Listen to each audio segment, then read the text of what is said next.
एक समय की बात है, भगवान गौतम बुद्ध वन के रास्ते से होकर कहीं जा रहे थे। रास्ते में उन्हें एक व्यक्ति मिला जो एक गड्ढा खोद रहा था। गौतम बुद्ध वहीं पर थोड़ी देर विश्राम करने के लिए वृक्ष के नीचे बैठ गए और उस व्यक्ति को देखने लगे जो गड्ढा खोद रहा था। तभी उस व्यक्ति को गड्ढा खोदते खोदते एक कलश मिला। उस कलश में बहुत ही कीमती हीरे जवाहरात भरे हुए थे। यह सब देखकर वह व्यक्ति बहुत खुश हुआ और सोचने लगा, आज मेरा भाग्य जाग उठा है। उस व्यक्ति ने हीरे जवाहरात से भरे हुए उस कलश को भगवान गौतम बुद्ध के चरणों में रख दिया और कहा, हे भगवान, आपके आशीर्वाद से ही मुझे यह बेशुमार धन दौलत प्राप्त हुई है, इसलिए मैं इनमें से कुछ हीरे जवाहरात आपको भेंट करना चाहता हूँ। यह सब सुनकर भगवान गौतम बुद्ध ने उस व्यक्ति से कहा, तुम्हारे लिए यह धन दौलत है, लेकिन मेरी नज़र में यह जहर के समान है, क्योंकि बिना मेहनत के प्राप्त हुई धन दौलत जहर के समान ही होती है। इतना सुनकर वह व्यक्ति गौतम बुद्ध से नाराज होकर उस कलश लेकर चला जाता है।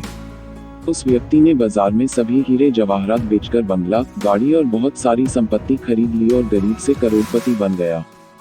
थोड़े दिनों बाद किसी ईर्ष्यालु व्यक्ति ने राजा से उस व्यक्ति की शिकायत कर दी और बोला, महाराज, जमीन में दबा धन राजकोष का होता है, लेकिन उस व्यक्ति ने उस धन दौलत को अपने ऐशो आराम के लिए खर्च करके राजद्रोह किया है और ऐसा करना नियमों का उल्लंघन है। यह सब सुनकर राजा ने अपने सैनिकों को उस व्यक्ति को पकड़ने का आदेश दिया और राजदरबार में बुलवाया गया तो राजा ने उस व्यक्ति से उस कलश को जमा कराने के लिए बोला। राजा के सामने आकर वह व्यक्ति घबरा गया और उसने सब कुछ उगल दिया कि मैंने सभी हीरे जवाहरात बाजार में बेचकर संपत्ति खरीद ली है। यह सब सुनकर राजा ने उस व्यक्ति से कहा, ऐसा करके तुमने हमारे राज्य के नियमों का उल्लंघन किया है, इसलिए तुम्हें इसकी सजा जरूर मिलेगी। और राजा के आदेश से उसे अपने परिवार सहित जेल में डाल दिया गया और उसकी सारी संपत्ति जब्त कर ली गई। काफी दिनों बाद वह राजा जेल में कैदियों के निरीक्षण के लिए गया। तभी उस व्यक्ति ने राजा से अपनी सजा माफ करने के लिए आग्रह किया और कहा, महाराज, जब मुझे वह कलश जमीन में गड्ढा खोदते समय मिला तो भगवान गौतम बुद्ध वहीं पर मौजूद थे। भगवान गौतम बुद्ध ने मुझसे कहा था कि इसमें धन दौलत नहीं जहर भरा हुआ है, लेकिन उनकी यह बात न मानकर मैंने उनका अपमान किया था और आज जेल में रहकर मुझे एहसास हो रहा है कि उनकी बात बिल्कुल सच थी, क्योंकि बिना मेहनत के प्राप्त धन दौलत जहर के समान ही होती है। इसलिए मैं एक बार भगवान गौतम बुद्ध के दर्शन कर उनसे क्षमा मांगना चाहता हूँ।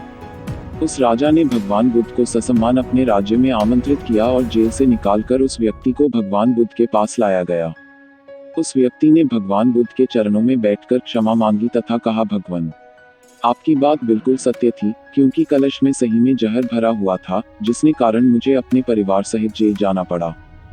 भगवान गौतम बुद्ध के आदेश से राजा ने उस व्यक्ति को जेल से रिहा कर दिया। इसके बाद उस व्यक्ति ने उसी दिन से मेहनत से प्राप्त धन से अपना जीवन यापन शुरू कर दिया। सीख। दोस्तों, इस कहानी से हमें यह सीख मिलती है कि बिना मेहनत के हासिल हुआ धन हमें कभी खुशी नहीं दे सकता है, क्योंकि बिना परिश्रम के प्राप्त हुआ धन विष के समान होता है। परिश्रम से प्राप्त किया हुआ धन हमारे खून पसीने का धन होता है और उसकी कीमत हमें पता होती है, इसलिए हम उस धन को सोच समझकर खर्च करते हैं। वही बिना मेहनत से कमाए हुए धन की हमें कीमत पता नहीं होती है और उस धन को हम गलत तरीके से खर्च करने लगते हैं और हम गलत रास्ते पर चलने लगते हैं। अगर आपको मेरी यह कहानी अच्छी लगी है तो प्लीज़ सब्सक्राइब करें और अन्य लोगों तक पहुंचाने के लिए लाइक और शेयर करें।